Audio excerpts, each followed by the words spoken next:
Hola César, hola amigos, ¿cómo Hola, están? ¿cómo están? ¿Qué ¿Está ahí en hubo? el sur, César? En el sur que ha estado con días bonitos, días lluviosos y Qué días bien. helados. Hay de Bueno, todo. yo estoy en la playa aquí, pero todo muy seco y con cero chance de lluvia, parece. Oye César, bueno, pero te vamos a hacer trabajar entonces ahora, te toca a ti eh, responder ahí o opinar sobre algunos temas. Tenemos tres temas, que es lo habitual nuestro. Tenemos en primer lugar un tema sobre la Semana Santa del cristianismo, no en el sentido, ¿no es cierto?, dogmático católico, sino cómo ves esto en el Chile actual y cómo lo ves a propósito del Economist que tú mismo señalabas antes, de por un lado la declinación de la Iglesia Católica como elemento político, hay como un actor relevante, central en la cultura chilena, pero por otro lado cómo persiste la cultura católica por debajo. Entonces, primer tema vamos a hablar desde ese ángulo de la Semana Santa. Perfecto. Segundo, vamos a hablar sobre la inflación, porque eso nos tiene a todos, por lo menos los que no somos Súper economistas, preocupado, súper preocupado. es muy complicado afuera y acá. Todos los meses estamos batiendo récord en Francia, en España, en Inglaterra, en Estados Unidos, en Turquía, en todos lados, y todos diciendo, oye, 40 años que no había una inflación como esta, y no se ve que las medidas aplicadas por los bancos centrales o la Federal Reserve en Estados Unidos estén produciendo un impacto inmediato. Así que inflación en el mundo y en Chile. Y por último, un tema que tiene varias patas, que yo lo veo que es bonito, que es cómo estáis viendo el primer mes de gobierno Boric. Desde el tema que estén aliviando el uso de mascarilla a partir de esta semana, a el tema económico, cómo has visto el tema del retiro, cómo has visto el manejo político y cómo has visto cómo se ha ido instalando en esta nueva normalidad, parece ser este gobierno. Así que partamos, César. Eh, Tú que vienes de cultura católica, César, ¿cómo ves? ¿Cómo, si tú comparas con tu infancia a hoy día, ¿cómo ves que ha cambiado en Chile, en América Latina y en el mundo el tema de la Semana Santa y el rol de la iglesia? ¿Ah? ¿Cómo miráis el tema? Bueno, a ver, yo creo que en primer lugar es impresionante lo que ha significado el cristianismo en el mundo. O sea, el cristianismo influye en toda, como quien dice, la filosofía y la cultura occidental total. O sea, hasta en el comunismo, el liberalismo, es muy potente. La Semana Santa, fíjate que con todo, hoy día no pude retraerme, que estábamos viendo aquí en el campo las películas sobre Jesús, digamos, sobre la Biblia, etcétera, etcétera, que son riquísimas, o sea, y de verdad son parte importante de nuestro legado cultural, ya para los que creen, para los que no creen. Sin duda alguna que el catolicismo en sí, en Latinoamérica y en particular en Chile, ha sufrido retrocesos realmente importantes. Por un lado, al agnosticismo y en un grado no menor al, ¿cómo se llama?, al protestantismo. El protestantismo, de ser minúsculo, es 19-21% de la población en general de Latinoamérica. Y el catolicismo, el país que sigue más fuerte, fíjate en porcentaje, es México, un país que políticamente lideró la separación de la iglesia con el Estado y el Estado laico en sí. Y obviamente que se ve un choque generacional que se está viendo a nivel de todo el mundo. Yo, digamos, de niño, colegio católico y todo, nosotros misa todos los domingos, era un evento, ¿verdad? La compra de barquillos a la salida, qué sé yo, la prédica, el aburrimiento con las prédicas.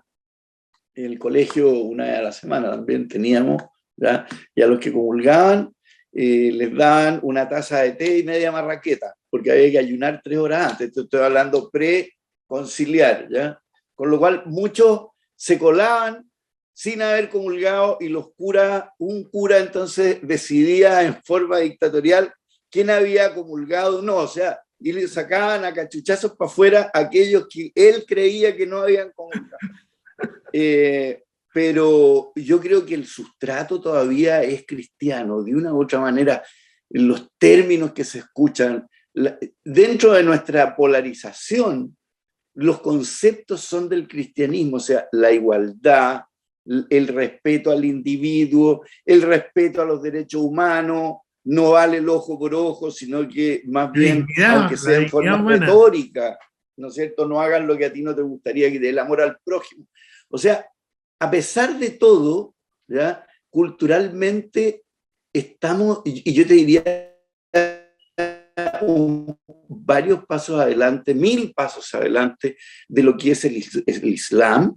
Piensa tú que en el cristianismo nosotros tenemos a la Virgen María como personaje principal y estamos llenos de santas y doctoras de la iglesia, cosa que en el Islam simplemente no existe, y en el budismo y en el sintoísmo tampoco existen, ni tampoco existen el tema de los derechos humanos, ni nada. O sea, en ese sentido el cristianismo y el catolicismo forman parte de nuestra cultura, y yo creo que fue un tremendo aporte de la colonización española, por un lado, ¿no es cierto?, con nosotros, y también, cómo no, en la cultura anglosajona de los protestantes, ¿ya?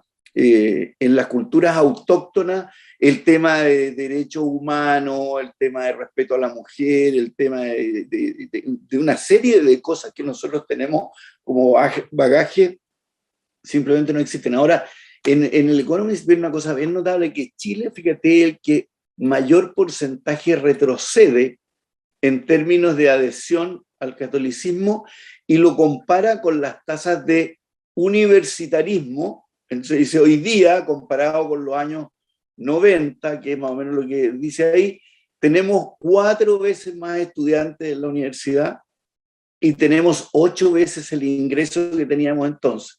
Y eso podría explicar, según ellos, el que Chile sea uno de los países donde más retroceso ha tenido la Iglesia Católica. Y yo creo que nuestra Iglesia no se distinguió precisamente dentro de todo el tema de abusos que a ti te ha tocado tan cerca y que tú has trabajado con tanta dedicación. Pero sumando y restando con todo, y a pesar del retroceso, yo sí creo que el cristianismo y el catolicismo en particular juegan un rol muy importante dentro de nuestra sociedad, aunque se vea polarizada. Son polos que también están señalados de alguna forma por la religión católica, Oye, que César, no son representaciones de otro tipo. tú que tienes una pata en el mundo urbano y tienes una pata súper instalada en el mundo rural, ¿notas una diferencia cómo se está viviendo la religiosidad las crisis y la religiosidad entre lo rural, el mundo rural versus el mundo urbano universitario? Esto que pasa es que el mundo rural siempre es mucho más conservador, ¿verdad?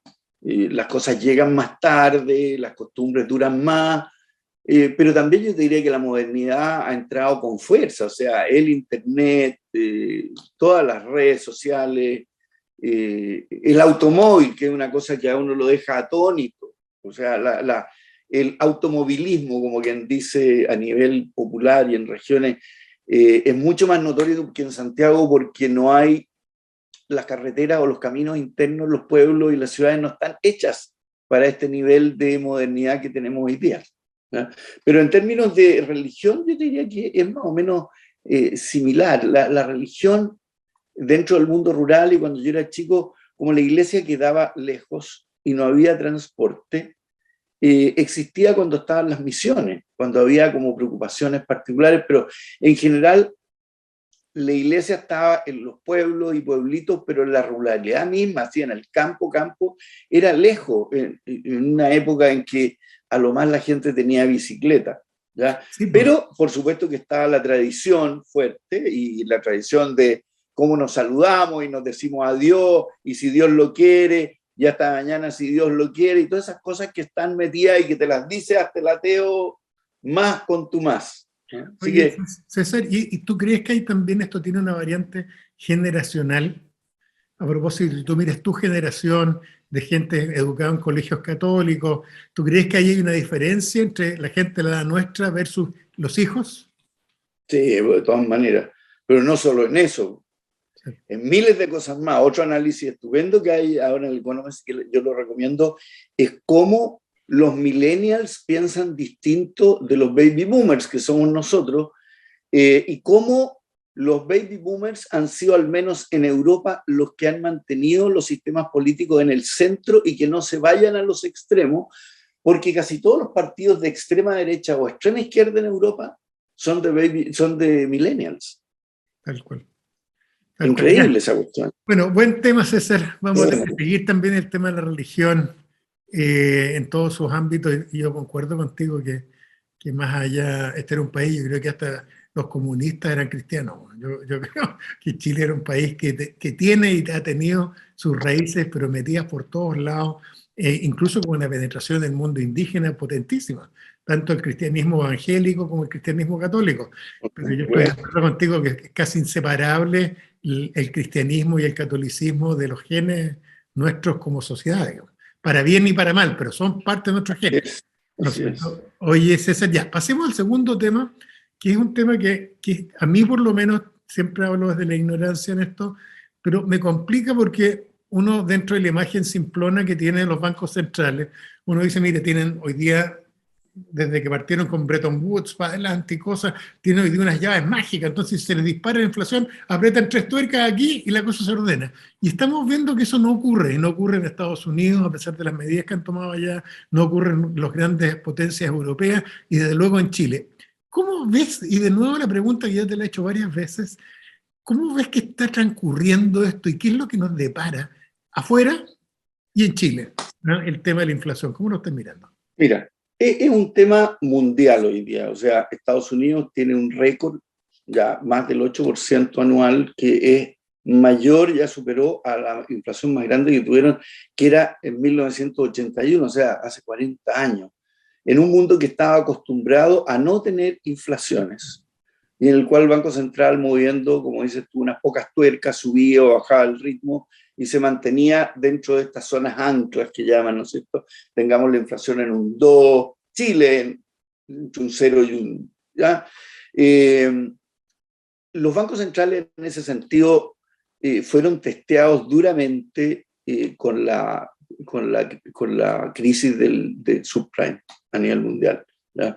Y en que por salvar una crisis económica mayor, tuvieron que salir a la ayuda de los bancos, a la ayuda del sistema, y tiraron una cantidad de bonos estatales fenomenal al mundo, o sea, millones. Y hoy día está la liquidez de los mercados financieros, que si tú tienes un bono de Estados Unidos, la liquidez es inmediata, o sea, es casi igual, es casi más instantáneo que tener un depósito a plazo, ¿ya? Los economistas antes distinguían entre el dinero base, que era la emisión propiamente tal, el M1, que incluía depósitos a la vista, el M2, depósitos a plazo. Bueno, hoy día esa definición se ha hecho muy borrosa y hay gente que dice, oiga, los bonos estatales también son dinero. Y si el bono estatal se considera dinero, la cantidad de dinero en el mundo explotó. Y esto se tenía que convertir en inflación más temprano que tarde, y nos llegó. Venía fuerte la inflación y se detona, por supuesto, con la guerra de Rusia y Ucrania, en que el precio del petróleo se dispara, ¿ya? Y en Chile es probablemente la causa mayor de inflación que tenemos en un país sumamente abierto, mucho más abierto que Estados Unidos, incluso más abierto incluso que Alemania o países de la Unión Europea. Entonces, en Chile en particular te pega en los alimentos, que o son importables o son exportables. Las dos cosas te influyen, ¿ya? Te influye el costo de transporte, que ha sido feroz para el país más alejado del mundo. O sea, nosotros somos de los países que estamos más lejos de China, más lejos de Estados Unidos, más lejos de Europa, ¿ya? Por lo tanto, nos pega con una fuerza realmente grande. Y porque en Chile todo el mundo se olvida que entre retiro y retiro tiramos al mercado más o menos 30.000 millones de dólares, ¿ya? Que la gente pudo gastar. Y se lo gastó y se multiplicó porque la gente pagó deudas, los bancos represtaron esa plata. Cuando tú le compras a Falabella una bicicleta, bueno, esa plata Falabella hace algo con ella. Y así sigue la cuestión. Entonces ha pegado fuerte, y entonces nos han tocado dos males, nos ha tocado, o tres, nos ha tocado la inflación mundial, que con su ruta ucraniana, nos ha tocado el tema monetario con los retiros, y nos ha tocado también inestabilidad política que ha hecho subir el tipo de cambio, que ha tenido su alta o baja, pero en general que subió un montón, y por lo tanto todo lo que es combustible, alimentos, etcétera, etcétera, etcétera, sube. Ahora, ¿cuál es el drama de esta cuestión? Oye, es que, a ver, son varios, a ver, esto fue una de mis especializaciones, pero la inflación es básicamente inestable, o sea, no es que tú tengas un 10% parejito o un 8% parejito, sino que cuando hay inflación la gente reclama, y la gente reclama con justa razón y adivina a quién le echa la culpa. Le echa la culpa al gobierno y al Banco Central. ¿Y qué hace el gobierno y el Banco Central? Aprietan. ¿Y qué pasa cuando aprietan? La gente vuelve a reclamar, sueltan. Entonces la inflación es inestable, ¿ya? Lo cual hace que sea todo más impredecible, y al ser más impredecible hay menos confianza y el sistema se hace menos transparente y se hace mucho menos eficiente. Por ejemplo, si tú sabes que las cosas van a subir y tú produces papel de water, por decirte algo, tú tratas de no vender todo al tiro, tratas de tener un stock, porque a diferencia de antes, que tener un stock tenía un costo financiero y que si ahora no, ahora es bueno, ¿ya? ¿Y qué hace la dueña de casa si cree que las cosas van a subir? También acapara. Entonces te produce una tijera perfecta, ¿ya?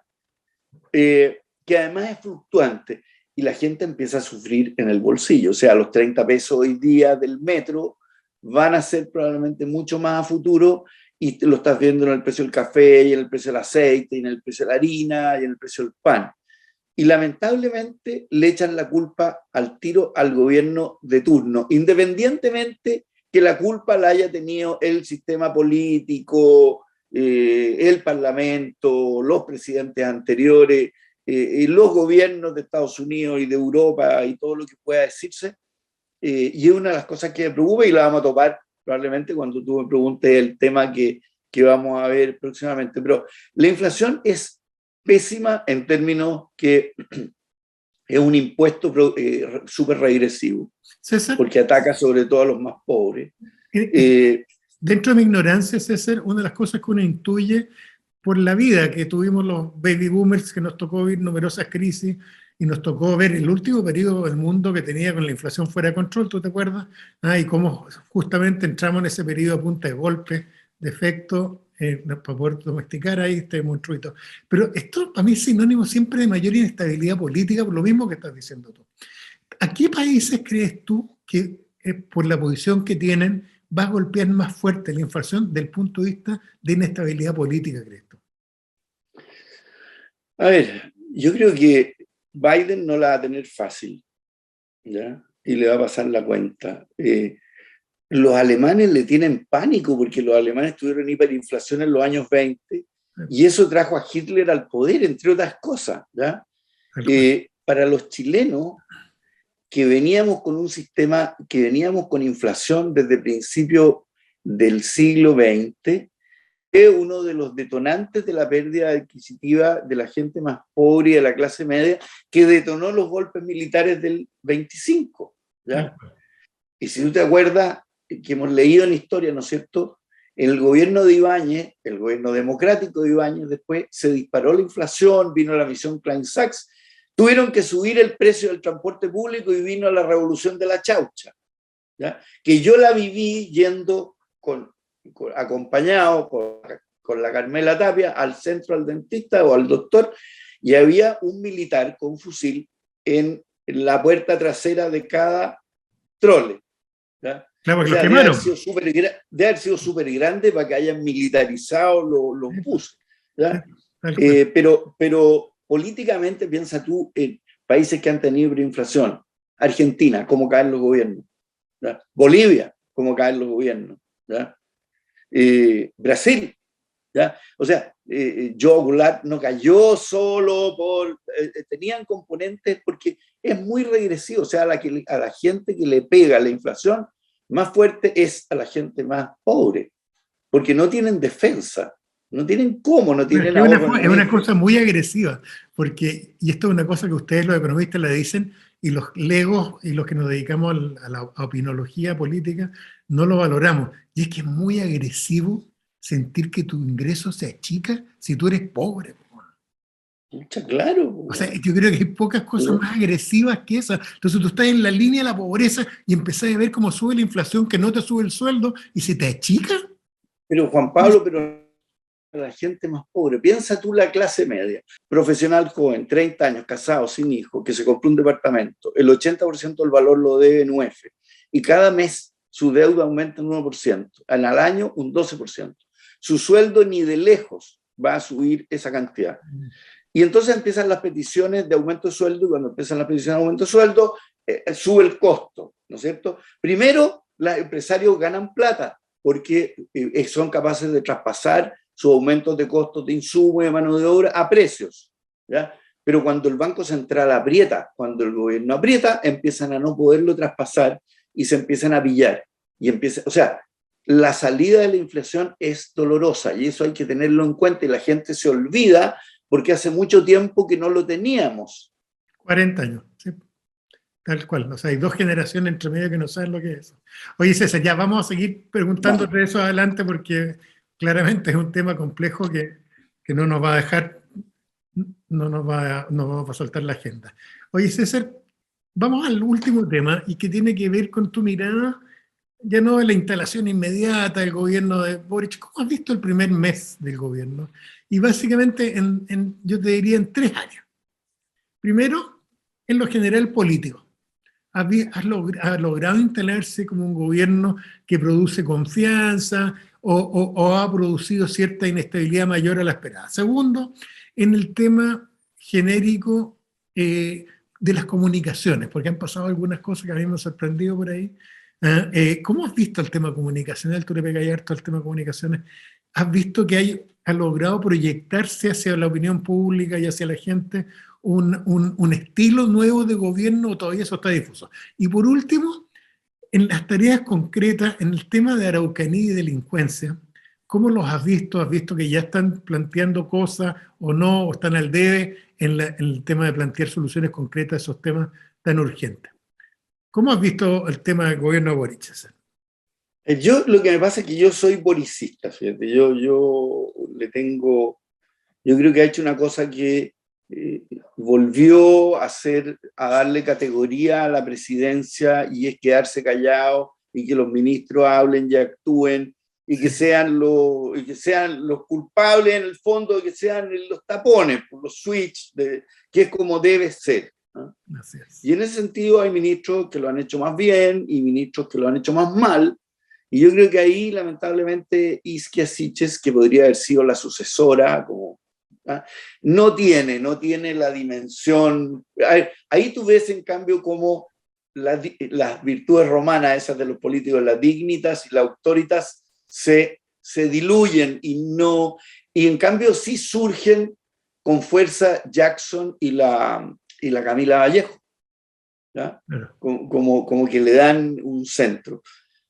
Me cuesta ser súper crítico porque la verdad que este gobierno, y lo hemos hablado siempre, se topa con los grandes problemas de Chile, más la inflación, de la que ya hablamos, que no eran de fácil solución y al cual nadie tiene como una especie de, mira, este es mi plan y aquí está y yo lo voy a plantear. No hay un ladrillo, ¿ya? Si ustedes se acuerdan, el ladrillo fue un libro grande que prepararon economistas de la Universidad Católica y otra gente para el gobierno supuestamente de Alessandri Rodríguez, ¿ya? El año 70, y que no se usó, y cuando llegó el gobierno militar, los militares tampoco sabían qué hacer con esa cuestión. Entonces le entregaron y le dijeron, mire, esto es lo que hay. Y era como una especie de libro de ruta de cuestiones que había que hacer, y que sirvió de libro de ruta durante 17 años, digamos, y más, ¿no es cierto? Y mucho más. Hoy día no existe un ladrillo para solucionar el problema migratorio, y yo no lo tengo, yo tampoco, me supera, y yo creo que a ti también. O sea, ¿qué hacemos con gente que arranca de países que están en crisis porque están mal manejados? ¿No? Es difícil, ¿ya?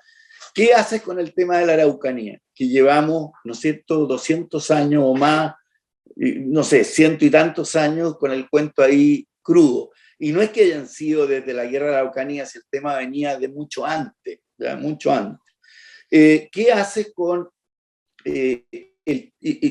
más encima tiene el tema de la Constitución, que supuestamente era, hoy día leí un artículo muy bueno que hablaba de que pusimos todos los huevos en una canasta y esa canasta se llama la constituyente. Y la verdad que ahí no está toda la solución. O sea, se han topado con problemas que son súper serios, se han topado con un problema de no tener mayoría en el Congreso y que el Congreso, igual que la constituyente, se sienten todopoderosos y que nadie les puede decir nada. Y entonces vamos con el quinto retiro y vamos con esto.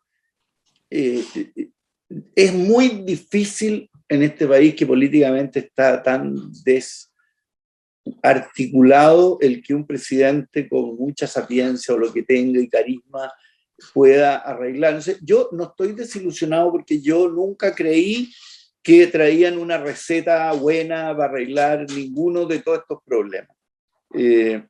Y que por supuesto les ha tocado la dureza del gobierno y les va a tocar todavía una cosa que todavía no la cachan, pero que le pasa cuando tú a mi amigo alcalde comunista de Los Lagos, un cabro joven, lleno de actividad, lleno de energía, lleno de todo, y se topa remando, como dicen los argentinos, en un lago de dulce leche. O sea, dice, oiga, tienen que arreglar el puente aquí porque los vecinos dijeron, etcétera, etcétera, y simplemente la gente del MOB, del Servio, de lo que sea, no se mueven, y no se mueven porque no tenían el presupuesto, porque no tienen una orden, porque no tienen el decreto regional, porque el Ceremi, y lo hemos hablado tantas veces, Juan Pablo, Chile tiene una burocracia que no está al día, y nadie le ha metido mano, porque hay un sindicato que es fuertísimo, que te puede parar el país en cualquier minuto, pero que se han hecho esfuerzos, y hoy día impuestos internos, hoy el impuesto interno, el Banco Central, probablemente Codelco, y una pila de cuestiones funcionan hasta el registro civil, pero hay otros a nivel ya más cercano en que es terrible. Oye, César, ¿y cómo ves el manejo de ministro de Hacienda a propósito del tercer retiro? ¿Cómo viste ese manejo? Bueno, es una salida bien ingeniosa, muy alambicada, que no sé cómo la van a ver, porque hay que coordinarse con el Ministerio de Justicia, o sea, sirve para pagar las pensiones de los que no pagan, sirve para pagar algunas deudas y otras deudas que no sé cómo lo van a controlar porque los bancos no controlan cuánto le deben a la Polar. La verdad que, puede terminar en nada y a lo mejor esa era la idea, ¿ya? Es como cuando los gobiernos dicen, y vamos a darle a la agricultura 5.000 millones de dólares, 2.000 a través de créditos del Banco del Estado, que nadie puede pedir, ni a nadie se lo dan, y saben que es gratis esa cuestión. Y vamos a construir no sé cuántas cuestiones en un plazo de 5 años. Y después de 6 meses ya todos se olvidaron. Fíjense, a lo mejor fue hecho con esa intención, con la intención de saber que aquí no saquen plata y lo vamos a hacer complicado para que pase y ya, que le tiramos unos pocos cristianos al circo y vamos. ¿Eh?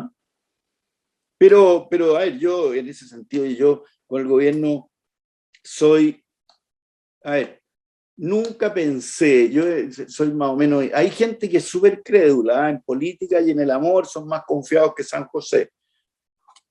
¿Ves tú? Pero yo nunca tuve esperanza, así que no lo critico, no lo critico. Lo único que te podría decir es que obviamente para la doctora Siches no es lo mismo ser la presidenta del Colegio Médico que ser la jefe de gabinete y ser la ministra del Interior con un país donde hay violencia en la Araucanía, tiene que controlar las fronteras, tiene que controlar el narcotráfico, ¿ya?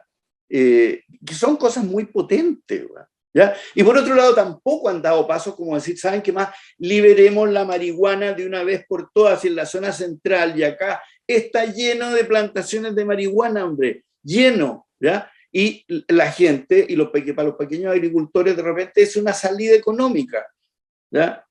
Y la tenemos en manos de los narcos, que son unos malditos, digamos, ahí entran en este juego, pero te fijas que tampoco, a ver, yo no sé si... Pero Juan Pablo, tú esto lo hemos hablado y tú has postulado, pero 1000 veces, que aquí hay que ir a un camino de blanquear, de normalizar cierto tipo de cosas y no quitarle, dejarle en manos del el crimen. mercado a los narcos. El problema es que además de otros temas hay que quitarle el mercado, porque parece ser que mientras no le atacáis la demanda, ellos van a seguir y van a seguir siempre. Estados Unidos es el mejor ejemplo. Oye, César, se nos está acabando el tiempo, vamos a seguir con estas cosas obviamente más adelante, pero cuéntame, ¿qué libro nos tienes y qué serie o película recomiendas? Ya, en el libro voy a recomendar un libro de Héctor Aguilar Camín, que fue el segundo que leí, que me lo recomendó en su época mi amiga Chelo Luchanz, que se llama La Guerra de Galio, ¿ya? Que es sobre México. Y México en la época del Partido Revolucionario Institucional, en la parte más dura de cómo combate con malas también al periodismo libre y, cómo, y su dominio sobre la sociedad. Muy buena, muy buena. ¿Ya? Y Héctor Aguilar Camín es un gran historiador, aparte de buen novelista. Y en películas en el sur no veo películas propiamente tales, pero sí sigo series, y una que me ha gustado especialmente, que la había visto antes, pero que ahora la encuentro entre divertida, pero que también uno aprende de lo que a ti tanto te gusta, que es el sistema judicial americano, ¿ya? Sobre todo los trials que son en la oficina del abogado, que te están filmando y tienen pruebas y tienen esto y declaran y qué sé yo, la parte, porque está enfocado a la parte civil, no a la parte penal, que es como más ruidosa, y es suits, ¿ya? Que en inglés significa terno, porque los abogados andan terno y demanda. Terno y demanda. Claro, y demanda, claro, las dos cosas. No, pero me divierte mucho y tiene buenos actores, aparte, bueno, ahí. Sí, a mí me tocó participar en eso y es un espectáculo, porque para que la gente nos entienda, lo que ocurre es que, claro, el juicio es oral, juicio civil o penal, pero en los juicios civiles uno tiene la posibilidad previa a conocer la prueba y a interrogar los testigos que va a presentar la contraparte, para que no haya sorpresa, igualdad de armas y poder saber. Y eso ocurre en las oficinas de los abogados, con unos funcionarios ahí, como nuestros funcionarios judiciales ahí, ¿no es cierto?, con una especie de receptor judicial, y quedan unos desparramos más o menos grandes ahí en la oficina de los abogados interrogando a los testigos. Son extraordinariamente hostiles. Bueno, y una de las actrices principales es la señora del príncipe de Inglaterra, ¿no? Claro. La Meghan Markle. Exactamente, la abogada joven que llega ahí, efectivamente. Oye, César, ya, yo tengo... ¿Y tú? De libro tengo una cosa que a mí todavía no lo leo, estoy hojeándolo, de hecho ansioso leí las conclusiones que comparto, pero me falta leer el libro, un libro pequeño, pero que a mí como baby boomer me sirve. Este es un libro de un señor que se llama Nikos Sotirakopoulos, es un doctor en sociología política, sí, Sotirakopoulos, y se llama Identidad, Política y Tribalismo. La gracia de este libro es que salió hace muy poco tiempo atrás, salió hace 5 meses atrás. Y la tesis que él plantea, que todavía, como digo, no he leído todo el desarrollo, me salté las conclusiones que las comparto, pero que tiene que ver con que nosotros, los baby boomers, que nos criamos en un mundo en que estaba lleno de estas mega teorías, ¿te acuerdas? El psicoanálisis, el marxismo, el liberalismo económico, la Iglesia Católica, estaba lleno todo el espacio cultural de estas mega construcciones teóricas y que cubrían todo. El que era cristiano tenía solución para todo, el que era marxista tenía solución para todo, los psicoanalistas lo mismo, y por todos lados. Y los economistas, ¿no es cierto? ¿Para qué voy a explicar la escuela de Chicago? ¿No es cierto? Lo mismo, crean como grandes teorías políticas y económicas. Y eso colapsa junto con los muros, y de eso se habla poco. Y con motivo de la caída de los muros, nosotros nos quedamos, todos los más viejos que estábamos acostumbrados a estas grandes teorías, nos quedamos un poco en el aire y vimos aparecer la política y la identidad y el tribalismo. La política desde el punto de vista racial. Él dice por ahí, describe muy bien, que hoy día todo el mundo que habla en política dice yo como lesbiana, yo como católico, yo como qué sé yo, afroamericano, yo como, pero todo desde su tribu. Y al fragmentarse estos metadiscursos, como se llamaban, al fragmentarse, ocurre esto. Muy interesante el libro. Qué interesante. Para poder estudiar eso. ¿Y qué es lo que viene? Porque este es un gallo relativamente joven, de tener unos 40 años, muy buena tesis doctoral de él, y justamente sobre el tribalismo, su tesis doctoral en Estados Unidos. Y pero lo interesante es lo que viene, por eso me salté las conclusiones. Así que lo recomiendo, no está traducido todavía, pero es de lectura fácil, los que no hablan inglés De nuevo, ¿cómo se llama? Identity, Politics and Tribalism, The New Culture Wars, dice. Entonces, lo recomiendo. Y película, una película que me entretuvo mucho, muy bien hecha, una película danesa, una serie danesa, que se llama El caso Hartung, que está en Netflix. Lo recomiendo, muy buenas actuaciones, sorprendente, y además con el toque nórdico metido por todos lados, pero muy buena. ¿Ah? Mucha actuación tipo Clint Eastwood, así, gente que no es como los latinos que se sobreactúan, sino personajes silenciosos, que hablan poco, un poco inexpresivos, muy, muy interesante. Así que el caso Hartung en Netflix. Bueno. Ya pues, César, qué bueno ver que ahora en Viernes Santo vamos a seguir los temas la próxima semana, así que un abrazo a todos, César, cuídense ustedes. Eso, y a los que siguen la Semana Santa, que rueguen por nosotros. Aprovechen. No, de verdad lo pido. Yo tengo parientes muy cercanos, muy católicos, y hago lo mismo. Yo no creo en Dios, pero igual rezan, no vaya a ser que sí. Yo creo sobre todo en el ángel de la guarda, que me ha salvado demasiado. Mira, yo siempre con los años, mientras más tiempo pasa, curiosamente con más respeto miro la religión. No soy creyente, nunca he sido, pero miro con más respeto porque entiendo más el sentido profundo que tiene. Así que que la gente pueda vivir bien su Semana Santa si son católicos. Ya pues, César, nos vemos la próxima semana. Listo. Y nos vemos. Y cuídense. Ya, Juan Pablo, un abrazo grande, cuídate.